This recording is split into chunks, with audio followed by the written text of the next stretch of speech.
Oh, a microphony. And a phony at the mic. Quiet, numbskulls, I'm broadcasting. The Doctor of Discernment is now online. You know, much like my show, in that it's a local reaction to things that are happening on a federal level. Dispensing a daily dose of common sense. No prescription required. Wow, do I have a boatload of stuff for you, from the crazy to the absurd. Let's start getting into it because, I mean, it is bizarro world out there. And I say, if it's obvious to me, should be obvious to everybody. Oh, wow. Who could have seen this coming? This is the Fourth Hour with Greg Belfrage. Hold on to your butts. Broadcasting from my basement bunker beneath Kello Radio. Welcome to the Fourth Hour. It's great to have you along. Let's go to the president's Truth Social account. Here in the last couple of hours, he has had a couple of posts. He said, I've just approved tiny cars to be built in America. Manufacturers have long wanted to do this, just like they are so successfully built in other countries. They can be propelled by gasoline, electric, or hybrid. These cars of the very near future are inexpensive, safe, fuel efficient, and quite simply amazing. Start building them now, the president says. Excuse me. Oh, should have taken a drink before we started. So anyway, he said, thank you to DOJ and the Departments of Transportation and Environment. Also, about an hour ago, the president at True Social saying the Democrats' number one policy push is the complete and total obliteration of our great United States Supreme Court. They will do this on their very first day in office through the simple termination of the filibuster should they win the upcoming elections. The radical left Democrats are looking at 21 justices with immediate ascension. This would be terrible for our country. Fear not, however, Republicans will not let it or any of their catastrophic policies happen. Our country is now in very good hands, the president says. He also posted a photo of him with the family of Andrew Wolf. Andrew Wolf is one of the National Guardsmen who was shot in West Virginia here recently. You had the Sarah Beckstrom was the young National Guardsman who was killed. Andrew Wolf was pretty seriously injured, so he survived the shooting, but his family was with the president in the Oval Office, and he's got a photo of him with Andrew Wolf's family. And the president says he's in the process of healing. His parents, brother, and all of his friends are praying. I just met them in the Oval Office. They are fantastic American patriots. So those are among some of the president's most recent postings to True Social. He also posted to an opinion piece over at Fox News. This is interesting to me. I'm not a golfer. The president, as you know, is. And this is an opinion piece by Douglas McKinnon. And he writes about really the game of golf and the president. And the president at his age and really the level of golf. And he ends the piece, and then this is not a political piece. And it's not written. He's just saying, as a golfer, he's got tremendous respect for, again, President Trump is 78 years old, right? Or 79 years old, I believe. And he's still out there golfing, and he's talking about, you remember that President Trump had challenged when he was running for president against Joe Biden. He had challenged Biden to a golf game, and Biden was too busy. He couldn't be bothered with it. But McKinnon makes the point. He says, two attributes that Trump has that are very relevant. He said, stamina and thinking. And Trump's got them both. He's got the stamina and he's able to think. The game of golf, again, I'm not a golfer, so don't take my word for it.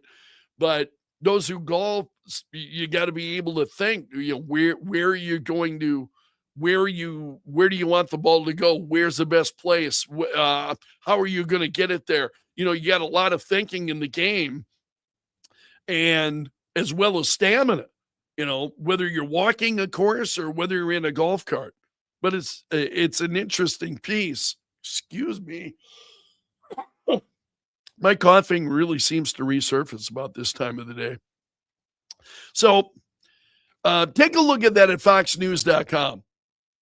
And he also talks about how far Trump can hit the ball. It's just absolutely incredible. So Trump is an amazing golfer. Sounded like I was in Caddyshack there. Golfer. So take a look at that piece. You'll find it at foxnews.com. All right. Kash Patel blasting the Biden administration over its handling of the man who planted pipe bombs at the U.S. Capitol back in January of 2021. So Patel told Trace Gallagher of Fox that the Biden administration sat on evidence for 4 years, failed to make a breakthrough in the case. And he said, we went back, we looked at the cell phone tower data dumps, we went back and looked at the providers and what information they provided pursuant to search warrants at the time, and asked questions such as, why weren't all the phone numbers scrubbed? Why aren't they connected? And why wasn't there any geolocational data done? He said none of those things were done. This is either sheer incompetence or complete intentional negligence, and neither of which is acceptable for this FBI. And he was speaking, this is just before Brian Cole Jr. of Virginia was arrested. He's the one, and you likely have seen news stories on this, he's the one accused of planting 2 pipe bombs near the Republican and Democratic National Committee's headquarters. And nearby, you had folks who were showing up then, and some who stormed the U.S. Capitol over the election results back in 2021. And Patel said the Bureau under Joe Biden failed at basic law enforcement functions because they're making it very clear there's no new information that's come in. This is information that was there. This is information that was always there. We didn't go out. We didn't get a new informant, and, we're not moving forward on this. And what it is, what it demonstrates to me is how broken some of the FBI, in this case, how broken the FBI was during the Biden administration. And I believe if left to its own designs, would be again. I mean, I think it would go right back to this a minute. If Donald Trump and his influence is not felt at the FBI, I think they will go right back to what they were doing before. And Patel said, this guy, he planted bombs at the U.S. Capitol on camera. And the Federal Bureau of Investigation for the prior 4 years couldn't find him. Completely unacceptable. So here comes Kash Patel and a new vision and a new outlook, and we're going to enforce the law at the FBI. We're going to aggressively investigate crimes that have occurred. And now this guy is under arrest for years. The FBI they had years to do this and did nothing. It's just absolutely incredible. So Patel said investigators went back to good cop basics, combed through hundreds of tips and interviews, finally identified the suspect. And he said a key item was the suspect's Nike sneakers. There were only a limited number of those that were made in the United States. So it was his Nike sneakers that apparently brought authorities then to him Um, and it's just, I think it's crazy. Patel said, we can arrest anyone we want, but we worked with our partners at the Department of Justice, the Attorney General, U.S. Attorney Janine Pirro, to leverage countless subpoenas and legal processes before we ever decide to hit the House like they did yesterday. And he said, and they hit the suspect's place of business. So was he expected? I think he was expected in court yesterday for his first appearance yesterday. But it's, he's absolutely right that, excuse me, the focus and the attention that the FBI brought to that case, and it'd been sitting there, nothing done for years. It's just amazing. The difference that you see in these agencies under Donald Trump versus what was going on under Joe Biden. Tom Homan lashed out last night. He had a heckler at an event that he was at. This was an event hosted by Turning Point USA at the University of Texas. And this was a guy heckling Holman. Holman says, hey, call me what you want. I don't care. He said, why don't you grow a backbone, put on a Kevlar vest and a gun on your hip and go secure this border? He's absolutely right, I think, about this.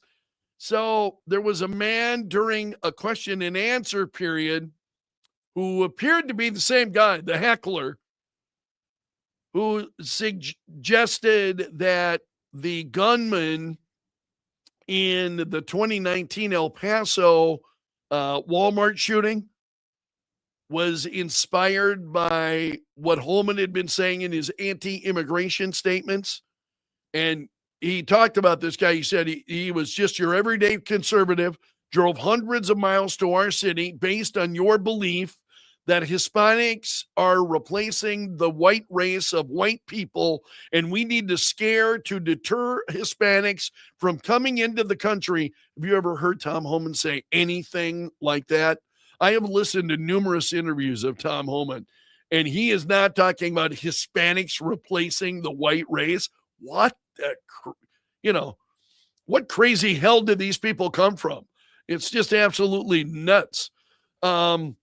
So Holman said, what I said was the border was a mess, and it was by design, he said.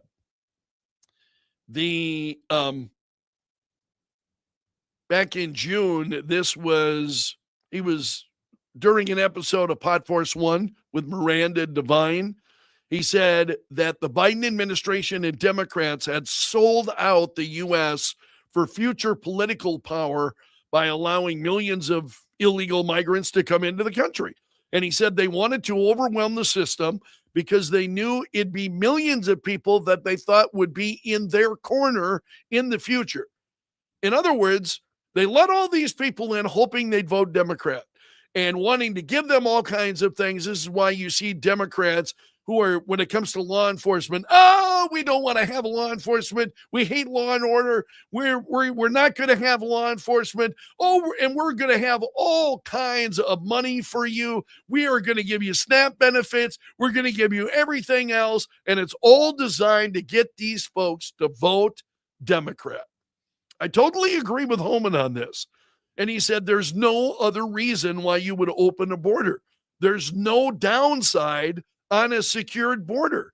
The only reason you would do it because you saw a future political benefit in doing it. I think you and I knew that. We've known that throughout. Holman is spot on correct. It's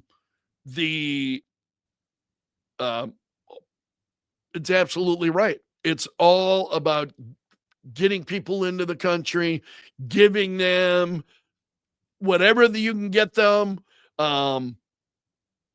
diminish law enforcement and don't go after them. You create sanctuary cities and states, and you allowed them then to continue to live on in their lawlessness. And Holman is saying, no, we're not having that anymore. This is how difficult.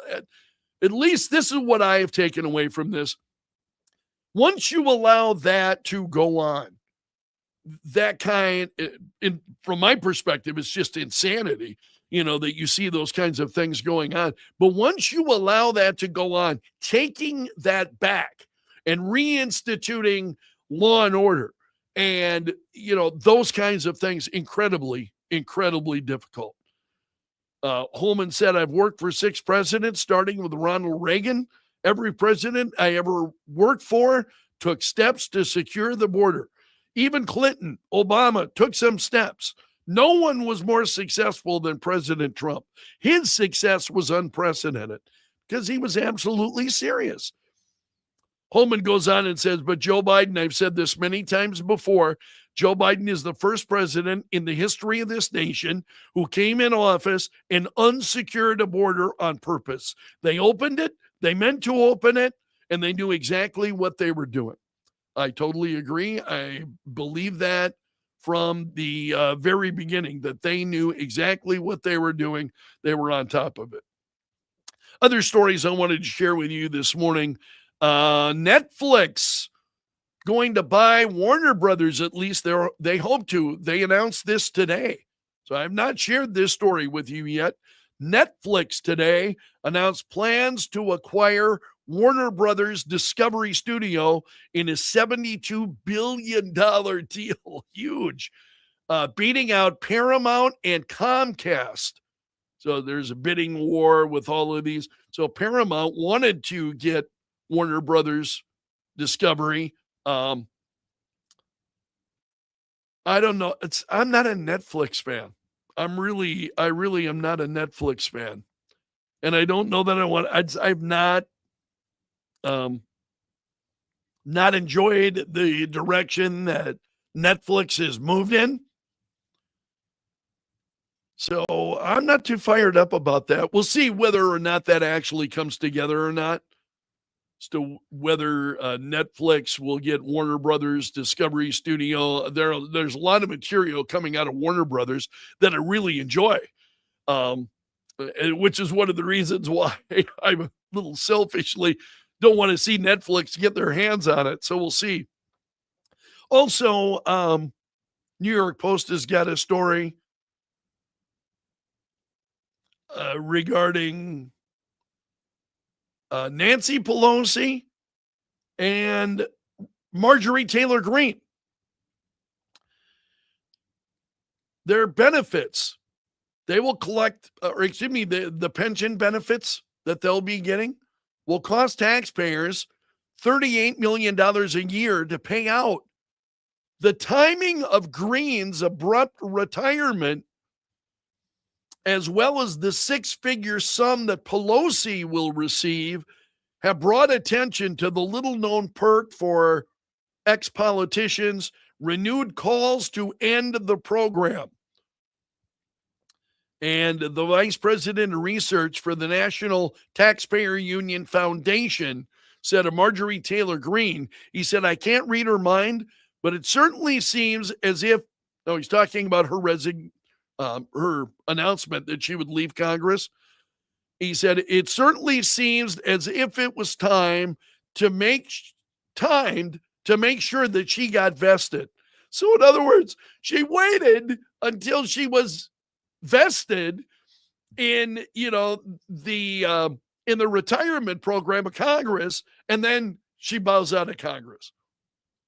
If that's true, that really says something. So members of Congress qualify for annual pension benefits only after completing 5 full years of service. And Brady was one of the first to point out that Marjorie Taylor Greene will leave office right after days, because she began serving January 3rd, 2021. She'll leave office January 5th, 2026. So she leaves just as she reaches the eligibility threshold for her pension. It figures. And there was one other story I wanted to share with you this morning, and this is coming from the UK. Are you watching very closely what's happening in the UK right now? Very troubling, because I think as you watch the UK, when you see things that are happening there, I fully expect them to come to the United States at some point. At some point. So the government in the UK is, they've been involved in arresting people, for things they're saying on social media. They're postponing elections. They're moving now to introduce a nationwide facial camera recognition system. And Nigel Farage of Brexit, he was the leader of Brexit, talking about this. He says the British government's piling depredations upon depredations on the British people as they announced another postponement of local elections with no good reason. Same day that they moved to roll out facial recognition cameras. And so Farage said, today's the day we learned that there will be surveillance cameras, not just in our big cities, but literally in every single village. The surveillance state is getting very, very close indeed. And then he goes on. He's talking about the British government, frankly, a very authoritarian government. It doesn't really believe in liberty. It doesn't believe in individual freedom.